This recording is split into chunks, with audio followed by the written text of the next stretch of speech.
Серәлі Еребеліұлы дос туралы. Дос емес, дос сыртынан жамандаса. Несі дос, бір қатесін жабалмаса. Дұшпан шіркін сыртыңнан не демейді.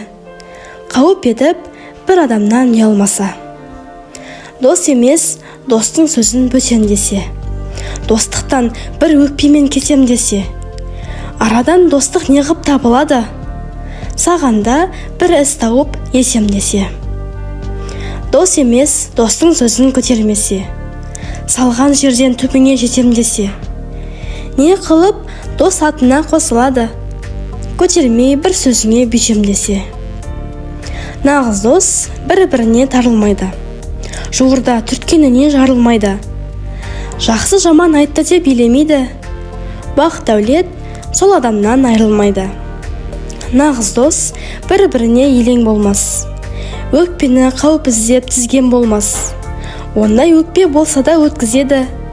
Бір-бірі шын достыққа келген жолдас. Нағыз дос бірін-бірі жамандамас. Араға көп өкпе саптабандамас. Көңілі татулықты іздеп тұрар. Жөніне татулықтың шабандамас. Жақсының әрбір сөзін қайырмаңыз.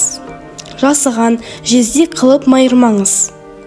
Сыр алмаған біреумен дос болам деп, сыр алған досыңыздан айрылмаңыз.